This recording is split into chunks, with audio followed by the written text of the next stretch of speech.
Le balado réalisé en bois vous est présenté par Secobois, un organisme qui soutient les professionnels de la construction en bois. Bienvenue dans un nouvel épisode de Réalisé en bois, le balado qui explore les possibilités offertes par le bois dans le monde de la construction commerciale, institutionnelle, industrielle et multirésidentielle en bois. Si vous êtes passionné ou simple curieux de la construction en bois, alors vous êtes au bon endroit. Épisode 3. Évolution des codes, des possibilités accrues pour le bois. La réglementation du secteur de la construction évolue continuellement pour répondre aux nouvelles exigences du marché. En 2024, ce sont les nouvelles réglementations sur la hauteur des bâtiments dans d'autres provinces qui encouragent le Québec, à son tour, à emboîter le pas. Dans cet épisode, des experts exploreront l'évolution du Code du bâtiment du Québec à travers des facteurs favorisant l'intégration du bois massif dans les bâtiments en hauteur.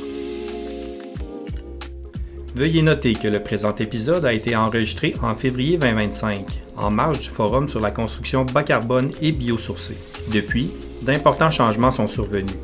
Le 17 avril 2025, les nouvelles modifications au Code national du bâtiment 2020 modifié Québec sont entrées en vigueur, autorisant la construction en bois d'œuvre massif encapsulé, ou CBOM, jusqu'à 12 étages. Puis, le 9 juillet 2025, la Régie du bâtiment du Québec a publié un guide explicatif encadrant les bâtiments CBOM pouvant atteindre 18 étages. Par conséquent, certaines références de cet épisode portent sur des lois et règlements désormais modifiés, illustrant la rapide évolution du cadre législatif au cours des derniers mois. Nous vous invitons néanmoins à écouter ce balado pour profiter des échanges riches et pertinents des intervenantes et intervenants et plonger dans un sujet en pleine transformation. Bonne écoute! Bonjour à tous, bienvenue à cet épisode de Réalisé en bois.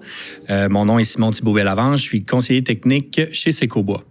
Donc, dans l'épisode d'aujourd'hui, on va parler de code de construction, qu'est-ce qui s'en vient, qu'est-ce qui est présentement en vigueur. Donc, très heureux de vous avoir avec moi sur ce panel. Donc, je vous présente sans plus attendre, on a Sylvia Garcia, qui est vice-présidente réglementation et innovation de la Régie du bâtiment du Québec. Bonjour, oui, bienvenue. Bonjour. Marc-André Langevin, qui est président de Technorme. Bonjour, bienvenue, Marc-André. Merci de l'invitation. Et Catherine Saint-Marseille, de architecte associée, en fait, chez Provencher-Roy. Bienvenue, Catherine. Merci beaucoup. Bonjour.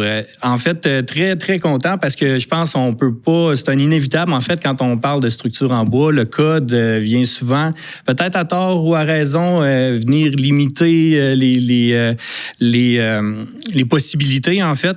Si on fait un bref résumé, là, je me permets de faire un bref résumé.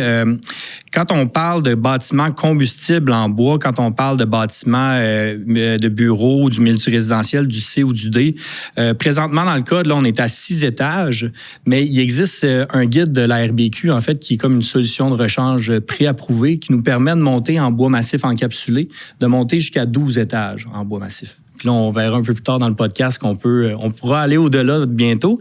Mais en ce moment, là, à l'enregistrement de ce podcast-là, on est rendu là présentement.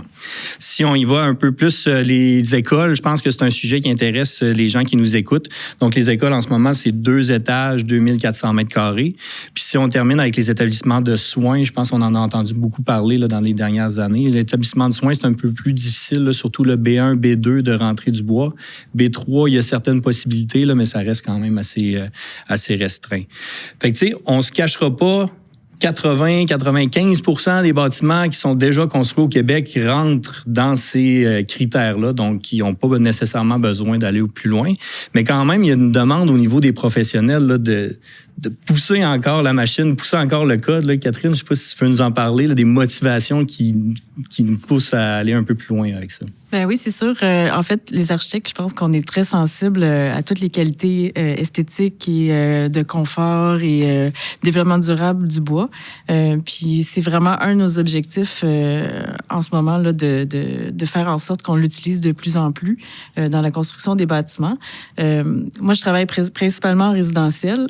Puis Puis on se rend compte que c'est quand même un secteur de la construction où c'est peut-être un petit peu plus difficile d'arriver à mettre du bois dans nos bâtiments, là, du bois massif. Donc, on travaille depuis plusieurs années là, pour pousser là-dessus un peu. Là. Surtout à Montréal, j'imagine, avec une densité qui est plus grande là, que peut-être plus en région. Oui, parce qu'en fait, l'idée, c'est vraiment aussi d'aller chercher une certaine hauteur. Donc, c'est sûr que là, présentement, le code a quand même évolué, mais on est quand même limité en hauteur. Donc, des fois, c'est ce qui peut faire la différence entre choisir du béton qui est un peu plus courant, puis choisir le bois, là. Ben oui. Ouais. Puis venons-en peut-être là, aux solutions qui existent pour aller au-delà du code, si on veut justement monter en hauteur. Sylvia, peux-tu nous expliquer un peu c'est quoi la différence entre les mesures équivalentes, les mesures... Différentes et équivalentes. Équivalentes, oui, exact, oui. Essentiellement, les mesures équivalentes et différentes, c'est des outils qu'on a dans notre code, dans notre loi, en fait, qui nous permettent d'aller au-delà de la réglementation. Alors, les mesures différentes, c'est quand on n'est pas en mesure de pouvoir respecter la réglementation. Par exemple, on doit respecter une certaine distance, mais il y a un bâtiment là, donc ça peut pas se faire. Les mesures équivalentes, ça nous permet d'être un petit peu plus innovants, de laisser entrer un peu l'innovation. Puis c'est comme ça qu'on a travaillé notamment pour les guides qu'on a fait, là. Nous, la réglementation, c'est un élément qui sort à tous les 5 ans. Par contre, on est capable de faire d'avancer la réglementation entre ces cycles-là, à l'intérieur de ces cycles-là. Et la façon que nous, on a trouvé d'y aller, c'est d'y aller par guide. Et donc, les guides, essentiellement, c'est une mesure équivalente que on s'est approprié de cette mesure équivalente-là et on l'a transformée en guide. Et c'est ce qu'on a fait avec pour le bâtiment 12 étages en bois. Donc, on est allé à partir d'une demande qu'on avait eue, on en a fait une règle générale, si je peux le dire ainsi. Et là, vraiment la volonté d'un groupe d'architectes ou d'ingénieurs qui arrivent avec une solution, puis ça vous inspire pour faire des guides. Ça nous permet de faire le guide, justement. Donc, on utilise ça pour, après ça, en faire une mesure. Maintenant, on a un nouvel outil, d'ailleurs. Le projet de loi 76 nous a donné un nouvel outil, c'est-à-dire c'est les mesures équivalentes provinciales. Oui, donc, c'est plus tard, là, ouais. OK, parfait. Ouais. Mais simplement pour dire, donc, que ça nous donne cette inspiration-là pour aller plus loin. Et notamment, le 12 étages, ça va faire partie de la prochaine version du code qui va être adoptée incessamment. Oui, le code national 2020 là, qui s'en vient sous peu, on l'espère. Oui, sous peu. Exact. Puis que dans le fond, c'est ça va être intégré directement, le C, le D, le 12 étages avec un certain pourcentage bois exposé. Exact. Excellent. C'est Marc-André, mesure équivalente, solution de rechange et tout, c'est votre pain, votre beurre. Chez Tecnom, vous en faites plusieurs. On est des clients assidus de la RBQ pour les propositions qu'on leur fait régulièrement avec les architectes et les ingénieurs. Ça se fait en équipe. Donc, effectivement, comme disait Sylvia, quand on ne rencontre pas, on ne peut pas rencontrer les exigences du code ou qu'on veut les dépasser. C'est particulièrement vrai dans le cas du bois massif depuis 2013-2014. Donc, il faut arriver avec une solution qui va naturellement arriver au même niveau de sécurité, mais en démontrant effectivement qu'on atteint le niveau de sécurité. Donc, par exemple, au niveau du bois massif, on utilise encore aujourd'hui beaucoup d'éléments d'outils numériques. On ne va pas à chaque fois en laboratoire refaire des tests de feu. Maintenant, les outils numériques nous permettent de le faire devant un ordinateur. Et donc, ça permet de démontrer une équivalence entre un bâtiment carrément incombustible, mais qui a plein d'éléments combustibles permis par le code, versus d'avoir un bâtiment en bois massif qui, sa structure est déjà combustible, donc qui amène généralement plus de bois à l'intérieur même du bâtiment dès le départ, mais qu'avec tous les autres systèmes de sécurité incendie, qu'on arrive avec une équivalence et un niveau de sécurité qui est acceptable autant pour les occupants que le service d'incendie lorsqu'il va à l'intérieur du bâtiment pour combattre l'incendie. Puis c'est souvent des notions de sécurité incendie qui sont abordées dans les solutions de rechange. Bien, souvent, les solutions passent par les niveaux de sécurité incendie, que ce soit gicleur, alarme, également le niveau de bois massif exposé, non exposé. On a commencé avec un code qui n'en permettait pas beaucoup de bois exposé. Là, maintenant, le CNB 2020 et le guide actuel de la Régie permet un certain pourcentage de bois exposé. Quand on regarde maintenant ce que la Colombie-Britannique et l'Ontario ont mis dans leur code, on peut avoir encore plus de bois exposé. Puis ça, c'est relié à des essais qui se font depuis 7-8 ans au CNRC à Ottawa, également aux États-Unis avec les essais américains. Puis il y en a eu également en Europe. Donc, l'avancée scientifique s'est faite à grand V au cours des 7-8 dernières années. Puis ça a été intégrés dans différents codes, pas juste au Canada, mais également ailleurs. Donc, c'est pour ça qu'on évolue vers de plus en plus de bois massif parce que la recherche scientifique a été en arrière de ça et a permis également de démontrer qu'on était dans des niveaux de sécurité. Et c'est quand même assez paradoxal parce que quand on prend le code 1941, on pouvait aller jusqu'à du 7 étages en guillemets bois massif au gros bois d'œuvre. Ça l'a réduit à 3 étages jusqu'au code 90. Puis on commence tranquillement, pas vite, à remonter au niveau de la combustible, des bâtiments de construction combustible. Donc, c'est un drôle de retour du balancier, mais sur une très grande période. Ah oui. Puis à ce titre-là, Arbora, en fait, là, sur le projet sur lequel Provencher-Roy et toi a travaillé, ça a fait un peu un symbole de pionnier ou de redécouverte, en fait, du matériau bois dans les bâtiments en hauteur. Peux-tu nous parler un peu du processus de solution de rechange dans ce projet-là? Ben oui, évidemment. Il y avait, au même moment, il y a une dizaine d'années environ, là, il y avait le projet Arbora, mais il y avait aussi le projet Origine à Québec, qui était presque simultané, là. Et puis, ces deux projets-là ont vraiment contribué à faire évoluer le guide et puis le code pour la construction en bois, toujours dans le résidentiel. Puis, dans le code Arbora, on avait fait une demande de mesure équivalente. Et puis, avec Technorm, là, justement. Puis, en fait, en ajoutant certaines mesures supplémentaires, additionnelles, on avait réussi à démontrer que le bâtiment était sécuritaire. Puis Arbora, c'est un bâtiment de 8 étages. Là.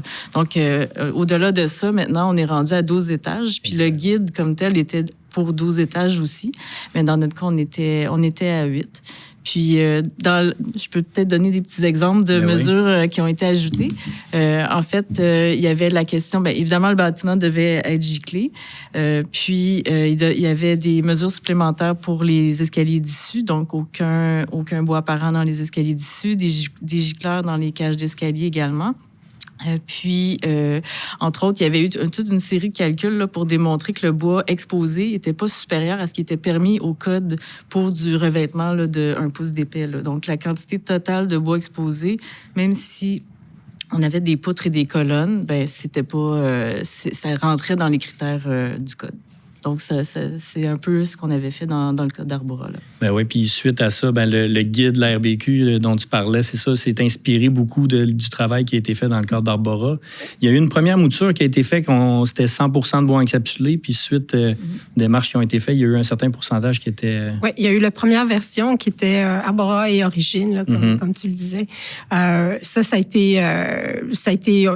On l'a fait, puis après ça, on l'a mis à jour avec la démonstration, avec l'avancement de la science, et donc, à ce moment-là, ce qui ressortait le plus de cette deuxième mouture-là, on était toujours à 12 étages, mais on avait plus de bois exposé. Donc, ça, c'était quelque chose que les architectes, notamment, et les clients voulaient voir plus aussi. Fait qu'on a eu cette opportunité-là d'augmenter la surface de bois apparente. Oui, puis je pense que ça a fait plaisir à beaucoup d'architectes. Marc-André, je serais curieux de savoir un peu quels outils vous utilisez pour faire ces modélisations-là. Comment ça fonctionne pour...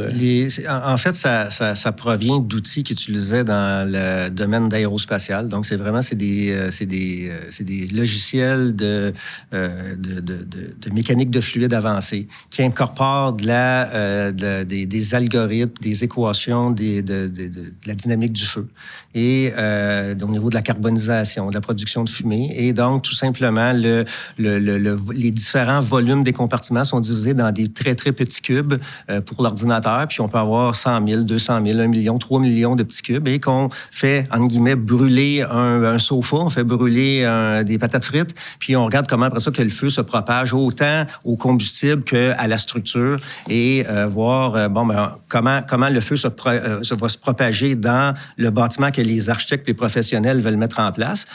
Et on fait tout le temps un jeu de comparaison avec qu'est-ce que le code nous permet, avec la même géométrie, avec, comme on disait tout à l'heure, avec le bois exposé permis par le code dans une construction incombustible, donc 25 mm de revêtement sur les murs, un certain pourcentage au plafond. Et on fait le jeu de comparaison entre les deux pour voir les conditions qui sont permises par le code donnent quoi, les conditions que nous, avec lesquelles on arrive avec notre bois massif partiellement exposé. On veut bien évidemment que la température, le dégagement de fumée, la radiation, etc., bien, on soit en deçà des critères du du baseline qui est la version code. Donc, on fait un jeu de comparaison parce qu'au Canada, notre code est un code par objectif. On n'est pas un code de performance encore comme en Nouvelle-Zélande ou en Australie. Donc, on ferait vraiment on compare la solution acceptable, qui est celle du code, avec la solution de rechange qu'on propose et les éléments additionnels qu'on met à l'intérieur de notre solution de rechange. Et par la suite, on met ça sur papier, on envoie ça à la RBQ, puis on a des discussions avec les analystes de la RBQ parce que ça l'amène souvent à un certain questionnement, bien évidemment.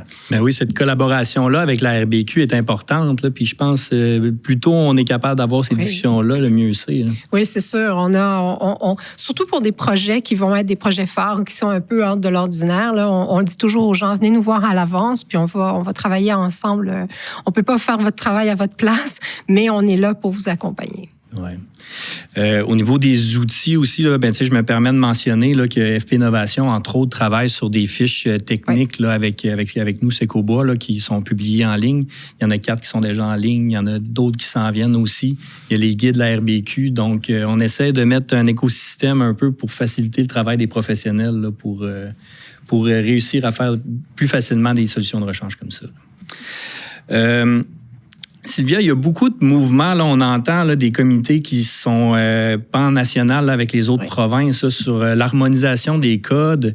Peux-tu nous en parler un peu du travail que vous faites à l'RBQ? Oui, il y a une volonté gouvernementale à tous les niveaux. Là. Ça découle déjà de l'accord de libre-échange canadien, d'avoir des codes harmonisés entre les provinces au niveau de la construction. Donc, on a travaillé beaucoup à une entente et l'entente qu'on a eue, puis ça a été toutes les provinces et le CNRC qui était l'organisme qui élabore les codes et qui fait avancer les codes. On s'est entendu dans cette entente de revoir toute la gouvernance des codes. Et parce que ce qu'on se disait, c'est qu'on veut bien être harmonisé, mais encore faut-il que le code s'adresse aux enjeux que les provinces veulent adresser.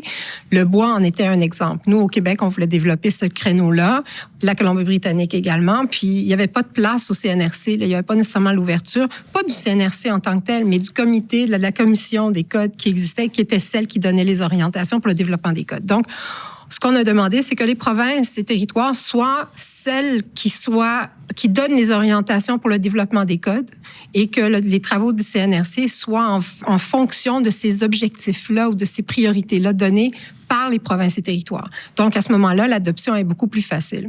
Le fait de travailler de cette façon-là, ça nous permet aussi de travailler entre provinces beaucoup plus rapidement, et notamment sur le bois. Il faut comprendre qu'on est en transition vers le nouveau système. Le premier véritable code, selon le nouveau modèle de gouvernance, va être le code de 2030, qui va commencer, là, les travaux sont commencés. 2025, c'est une version mitigée ou entre les deux. Là, cette version-là va sortir en décembre. Mais on est déjà à l'avance. On voit déjà venir les prochaines versions. Et notamment pour ce qui est du bois, nous et la Colombie-Britannique, on a souvent des atomes crochus par rapport à la construction. Et on s'est dit qu'on voulait aller plus loin, qu'on voulait pas attendre que le système soit complètement révolu. On avait un besoin d'aller plus vite. On a ouvert ça aux autres provinces. Au début, il n'y avait pas trop d'intérêt, mais finalement, l'Ontario est embarqué, l'Alberta aussi, et finalement, toutes les provinces sont finalement très intéressées à ce qui s'est fait avec, justement, en regardant ce qui se faisait au niveau du code international, en ce qui se faisait ailleurs, au niveau de l'Europe aussi. Et on a été capable, donc, de développer des dispositions et réglementaire. Et la Colombie-Britannique, elle, de par sa façon de faire avancer les règlements, là, qui sont beaucoup plus flexibles aussi différents que nous, là, on peut l'adopter plus rapidement. L'Ontario, ça s'en vient. Et nous, notre façon d'avancer les codes, c'est par guide. Et après ça rentre dans le code. Donc, on va avoir un guide, on espère ce printemps là, qui devrait sortir. Et ça va venir légitimer les 18 étages dont il était question, notamment. Là. C'est ça, parce qu'on sait, dans le Code national 2020, on a les 12 étages pour le C et le D. Mais là, avec le guide là, qui sortirait ce printemps, si j'entends bien, on parle de 18 étages pour du C et du D. Bien sûr, là, il y a des niveaux d'encapsulation. Là, j'ai ici, d'ailleurs. Si on parle de C et de D, on aurait, pour le D, là, c'est 9 étages, 100% bois exposé, 8 étages pour le C qui est 100% exposé. Après ça, 12 étages, on a une unité un peu mitoyenne. Là, on parle de 30-40% de bois qui pourrait être exposé, 12 étages, autant pour le C et le D. Et 18 étages, ben là, on est un peu au modèle d'origine là, qui est 100% de bois qui est encapsulé dans le gypse. Là. Puis là, ça, c'est pour le C et le D, mais il faut comprendre qu'il y a plusieurs autres usages aussi là, qui va avoir. On parle du A2, là, on va pouvoir faire là, du 6 étages, là, 100% bois exposé dans les écoles. Ça, je pense que ça va parler aux professionnels. Là, on avait un panel justement sur les lab-écoles ce matin. Donc, très intéressant. Fait que on comprend que ça s'en vient ici au Québec, là, via le guide. Exact. Et ça, c'est vraiment dû à l'harmonisation, le fait qu'en province, on est capable de prioriser. On a les mêmes priorités plutôt que de travailler chacun de notre côté à trouver des solutions. On travaille ensemble et ça nous permet d'aller plus vite. Mm-hmm. Ces dispositions-là, c'est une nouvelle, en fait, c'est comme une révolution, si on peut dire, dans le guide, là, dans le cas du bâtiment. T'sais, on a toujours eu bâtiment incombustible, bâtiment combustible, mais maintenant, on va avoir le CBOM, le construction en bois d'œuvre massif encapsulé. Marc-André, peux-tu nous expliquer un peu qu'est-ce que le CBOM, ou je ne sais pas si c'est son appellation encore officielle, c'est comme ça qu'on l'appelle? C'est bon, CBOM. Dans le fond, c'est qu'est-ce qu'on connaît dans nos guides au Québec quand même depuis quelques années. C'est on veut avoir une structure de bois massif avec naturellement des dimensions minimales, un peu comme on avait dans le gros bois d'œuvre à l'époque, avec un certain niveau d'encapsulation. Puis il y a une norme maintenant qui va s'adresser uniquement à l'encapsulation et non pas celle qu'on utilisait un petit peu par la bande et qu'on essayait d'apprêter au niveau d'encapsulation qu'on avait besoin. Donc, on a vraiment harmonisé au cours des 5 dernières années ce nouveau type de construction-là qui, bien évidemment, dépendamment, encore une fois, puis on le voit déjà en Colombie-Britannique et en Ontario, bien, dépendamment de la hauteur, de l'usage, on va permettre d'avoir de la construction en bois massif, soit 100% en bois apparent, bien évidemment, sauf dans les issues puis à certains endroits. Après ça, c'est comme tu disais très bien un petit peu auparavant, il va y avoir le entre les deux. Qu'est-ce qu'on retrouve actuellement dans notre guide du 12 étages? Bon, c'est partiellement encapsulé. Puis on va voir quand on arrive au maximum, aux 18 étages, par exemple, on va encore revenir au projet qu'on a déjà connu au Québec, là, que ce soit Origine ou en Colombie-Britannique, à l'Université de Colombie-Britannique, d'avoir des bâtiments beaucoup plus hauts, mais qui sont 100% encapsulés. C'est sûr que les professionnels et les architectes vont à un moment donné regarder ça en disant « on peut avoir un 18 étages, on va-tu être capable, naturellement, d'en avoir un petit peu du bois? » Bien, ça va revenir un petit peu à ce qu'on faisait auparavant. Il va falloir aller en mesure équivalente si jamais on veut, rendu au 14e étage, avoir du bois massif partiellement apparent. Bien, il va falloir aller dans un cadre de solutions de rechange de mesures équivalentes. Mais cette nouvelle construction-là, une des raisons que l'ancienne Commission canadienne des codes voulait l'amener, c'était pour faire justement une différenciation entre l'incombustible de base et le combustible qui sont gérés par une norme CSA S114 en disant on est soit combustible ou incombustible, alors que dans le bois massif, on arrivait comme intrinsèquement avec la sécurité incendie, mais ça brûle. Donc, comment on voulait le gérer? Ben, on a dit on va trouver un nouveau type de construction parce qu'on sait qu'on a de la résistance au feu avec ces gros éléments de bois-là. Donc, c'est pratiquement mieux parfois que des poutres en acier parce que ça va effectivement bien résister à un incendie. Mais de l'autre côté, au fil du temps, il y a de la carbonisation puis ça brûle. Donc, c'était un peu la raison pourquoi on est arrivé avec un système qui est maintenant encadré dans le CNB 2020 qu'on va adopter prochainement au Québec. Ben oui, ça va être stimulant de voir que les travaux qu'on a faits il y a une couple d'années, je ne dis pas que c'est juste l'équipe de Provencher-Roy qui a mené à ces avancées-là, mais quand même, faire figure de pionnier dans le domaine, ça va être gratifiant. Ben oui, c'est sûr, mais on a vraiment hâte de pouvoir en refaire aussi parce qu'il faut dire que depuis Arbora puis Origine, il n'y a pas vraiment eu d'autres projets de grande hauteur en bois massif au Québec. Puis c'est sûr que c'est très encourageant pour nous de voir tout ce qui se passe du côté de la RBQ. On sent vraiment qu'il y a un support là-dessus. Puis on a des discussions souvent, puis on voit que des gens comme Sylvia sont là pour faire avancer les choses. Fait que pour des architectes, c'est vraiment, vraiment intéressant. Ça rend les choses un peu moins frustrantes parce que des fois, on voyait ce qui se passait sur la côte ouest, puis on comprenait pas pourquoi, si on est dans le même pays, mais que c'était plus difficile de notre côté. Donc, l'harmonisation des codes, je pense que ça va être une très bonne chose pour le Québec. Une très bonne chose, oui, effectivement. Puis Sylvia, aussi, dans pré-entrevue, on se parlait qu'il y avait aussi une volonté d'harmoniser les codes au niveau des municipalités aussi, là, parce que c'était... Au Québec, oui, c'était ça, une variable au Québec, aussi. on a quand même une différence par rapport au reste du Canada, c'est-à-dire que les municipalités, pour les petits bâtiments, se faisaient soi-même leur propre réglementation ou elles adoptaient le code de la RBQ ou ils adoptaient rien. Alors, la première phase de l'harmonisation qui était celle au niveau pan-canadien ou au niveau avec le CNRC, ben, au Québec, on a besoin de s'harmoniser aussi. Et donc, il y a un besoin de s'harmoniser entre les provinces. Et donc, le projet de loi 17, qui était celui sur l'allègement réglementaire, ça a permis justement d'avoir maintenant, ça va être, on s'en vient vers ça. Donc, on vise le code 2025. On travaille avec les municipalités, évidemment, parce que pour elles, il y a toute la question de la surveillance qu'il faut départager. À la régie, en parallèle, on est en train d'avoir un autre chantier aussi avec mon collègue aux inspections pour voir comment on est en mesure de pouvoir faire les choses autrement. Et évidemment, on travaille avec les municipalités. Alors, on aura un seul code qui va s'appliquer partout.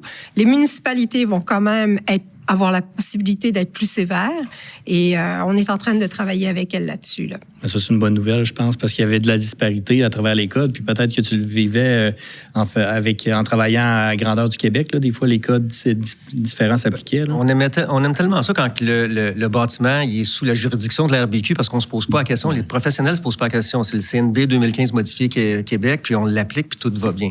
Quand on arrive dans des bâtiments qui ne sont pas sous la juridiction de la RBQ, c'est-à-dire qui sont dans l'exception de l'article 1.04 du Code de construction, là, c'est là qu'il faut regarder localement ce qui se fait.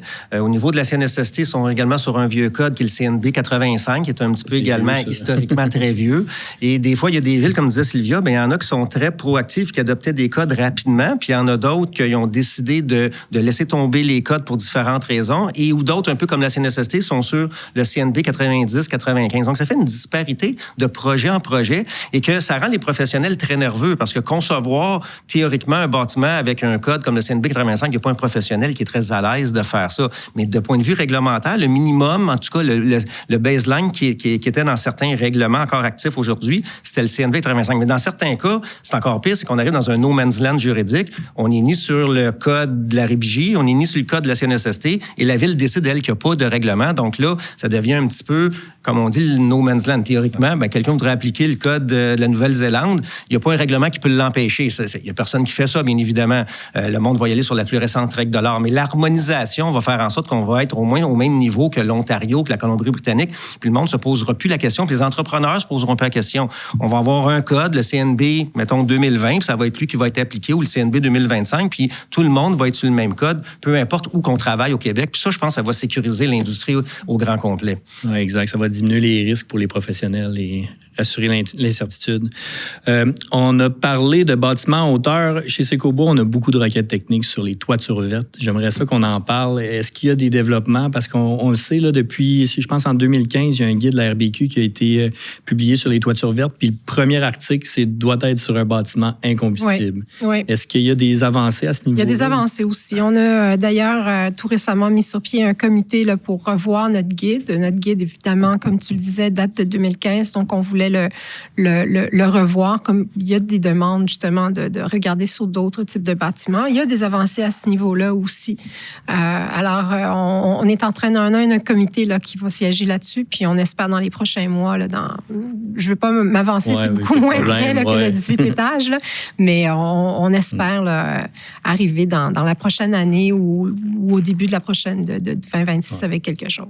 C'est sûr qu'on va suivre le dossier, puis on va le publier dès que ça va être disponible, parce que je pense qu'il y a une bonne demande à ce niveau-là. Mais entre autres, à Montréal, maintenant, c'est obligatoire là, pour certaines catégories de bâtiments de prévoir des toitures vertes. Donc, d'emblée, ça enlève la possibilité d'avoir un bâtiment en bois massif si la ville nous oblige à faire des toits verts. Là.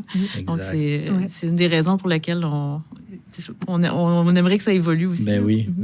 Les travaux sont en cours, on comprend. Si je peux ajouter, ce qui a été intéressant, c'est que l'Université Laval, qui est très forte au niveau de la recherche dans le bois, a quand même eu une étudiante au doctorat qui a fait un très bon travail avec une merveilleuse thèse qui, justement, traitait de l'impact au niveau sécurité incendie d'avoir un toit vert avec le bois massif en dessous. Donc, on n'avait pas ça avant, puis ça fait pas très longtemps là, que la thèse de doctorat est sortie, là, peut-être 2 ou 3 ans. Donc, encore une fois, c'est un peu comme tout l'aspect du bois massif. La recherche aide tout le monde à prendre des bonnes décisions, puis ça va également permettre, je crois, au niveau des toits verts, de pouvoir avancer en avant avec cette technologie-là et avec la recherche qu'il y a eu de l'autre côté. Donc ça l'avance. C'est comme tout le reste qu'on a avec le bois massif.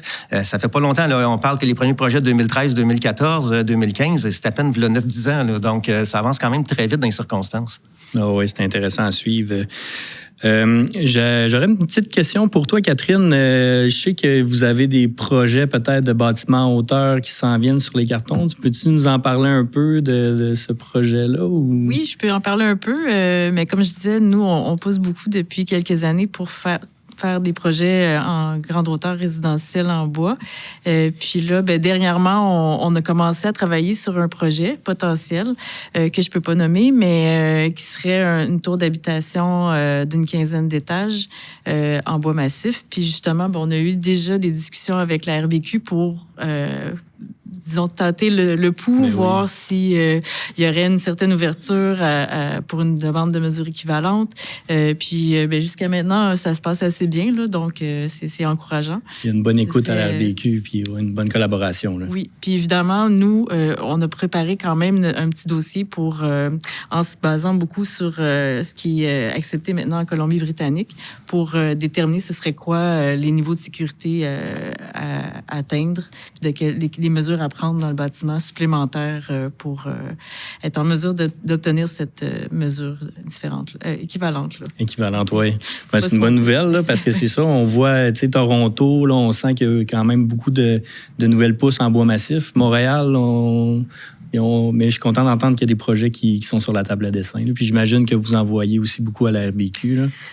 Je vais être très candide. Là, j'aimerais ça en voir plus souvent. Ah oui, bon. Dans le sens qu'on a beaucoup, on pourrait en avoir plus probablement. Là. C'est la réglementation, tu le disais tantôt, là, la réglementation le permet et pourtant, c'est dommage de ne pas les voir pousser de terre.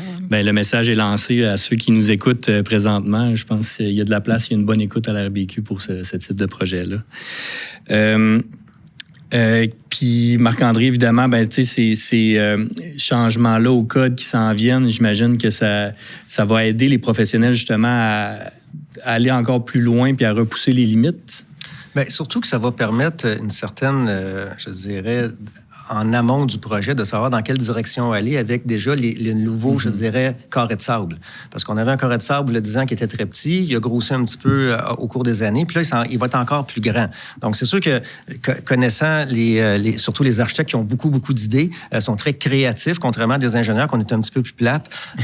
Eux vont trouver peut-être un moyen de dire on peut aller encore plus loin que ça. Donc, ça va encore faire avancer les choses au fil du temps. Mais le carré de sable, déjà, avec qu'est-ce qui s'en vient dans le futur guide de la régie, puis que la Colombie-Britannique et l'Ontario a adopté, on se rapproche beaucoup de qu'est-ce qu'on retrouve dans l'International Building Code des Américains. Là. On n'est peut-être pas exactement comme eux, mais c'est très proche. Ouais. Et ça, c'était une demande qu'on recevait tout le temps. Des gens qui nous venaient nous voir, j'étais comme, on peut-tu juste proposer à la régie de prendre le code américain, puis on va s'en aller aux 18 étages? Ça marche pas de même. Mais c'est vrai qu'ils donnaient une envie, leur code, parce que ça fait déjà quelques années qu'ils l'avaient, eux, le 18. Ouais, c'est 2019, je crois, qu'il est sorti. Ouais. Effectivement. Donc, le monde, on avait toute une envie un peu de voir ça arriver de ce côté-ci de la frontière. Ils ont été plus rapides que nous. Nous, on a fait plus d'essais au Canada. On était plus conservateurs, mais on a fait vraiment, le CNRC a fait beaucoup d'essais en laboratoire au fil des années. Donc, ça a pris un petit peu plus de temps. Mais là, je crois que l'engouement est présent. Puis, le carré de sable est plus grand dès le départ. Donc, ça va être plus facile pour les professionnels, les promoteurs, les architectes, les ingénieurs de dire, bien, si on s'en va dans le bois massif, voici déjà ce qu'on peut faire. Est-ce qu'on peut le pousser? Ça va être une décision, encore une fois, qui leur appartient, mais déjà, ils vont avoir une belle diversité de bois massifs partiellement apparents ou apparents avec des hauteurs plus intéressantes que ce qu'on connaissait aujourd'hui. Ben oui. Puis peut-être, j'aurais peut-être une petite question. Carbone intrinsèque, est-ce qu'on a une perspective? Est-ce que ça s'en vient dans les prochains codes? Comment voyez-vous ça? Ben, cet aspect-là relève maintenant du ministère de l'Environnement. Ouais. Alors, C'est avec le PL 41 qui a été adopté récemment. Mais je pense qu'il y aurait quand même une demande des clients là, pour avoir... Oui, c'est vrai que de plus en plus, les clients nous demandent ou pratiquent eux-mêmes de leur côté. Ils font faire des ACV pour leur bâtiment, puis des calculs de carbone intrinsèque. Donc, c'est sûr que c'est quelque chose, on sent que c'est de plus en plus populaire, puis je pense même que ça va devenir obligatoire dans une certaine mesure, là, du moins pour certaines catégories de bâtiments. Oui, c'est ça, parce qu'on s'inspire de ce qui se passe en Europe, en France, entre autres, avec la RE 2020, des seuils carbone. En tout cas, on espère peut-être que ça pourrait stimuler l'industrie du bois ici si on avait le même genre de réglementation. Ouais. On sait que l'environnement travaille actuellement. Oui. Ben, je pense que ça devient incontournable dans un contexte de crise climatique et tout. Là. Donc, à suivre dans les prochaines années. Donc, Sylvia, peut-être je te laisserai le mot de la fin pour conclure le podcast. Est-ce que tu as un message à lancer peut-être aux professionnels là, pour... peut-être que nous, on est toujours ouvert à l'innovation, hein, et on est, contrairement à ce que les gens pensent, la réglementation, c'est pas quelque chose qui est plate, c'est quelque chose qui est toujours en train d'évoluer et que les professionnels peuvent contribuer à faire évoluer aussi, là. Donc, j'encouragerais les gens, s'ils ont des beaux projets, à venir nous voir, de ne pas hésiter à venir nous voir, puis à pas désespérer, puis à pas se décourager non plus, parce que justement, c'est ça, la réglementation est pas statique, elle est dynamique et elle est vivante. Donc, elle est toujours en mouvance, là, toujours en mouvement. Donc, et le monde se rapetisse malgré ce qui se passe à certains égards. On sait que ce qui se passe en France, on va le regarder de plus près. Ce qui se passe ailleurs, on le regarde de plus près. En Australie, on regarde bien ce qui se passe là-bas aussi. Donc, le monde se rapetisse par rapport à ça. Et donc, cette information-là, l'innovation, ça circule beaucoup plus aussi. Là, et ça permet à ces avancées-là dans les codes de se faire aussi. Oui, c'est une belle main tendue, je pense, avec tous les professionnels. Donc, je pense que c'est en équipe, en fait, qu'on va réussir à augmenter les possibilités d'utilisation du bois dans la réglementation dans les années à venir. Donc, merci beaucoup d'avoir participé à ce balado. Je pense que c'était la première expérience pour la plupart d'entre vous. Donc, merci beaucoup. C'était très agréable, belle discussion. Tout ça pour vous dire que c'est ce qui conclut l'épisode sur les codes en évolution. Donc, merci beaucoup pour votre participation, Sylvia Garcia, Catherine Saint-Marseille et Marc-André Langevin. Donc, on vous invite là, à aller voir sur le site Internet de Cecobois pour plus de détails sur les constructions bois. Puis on va se tenir au courant là, des avancées, puis on va les diffuser là, dès qu'ils seront en vigueur. Donc, merci à tous et on se revoit une prochaine fois.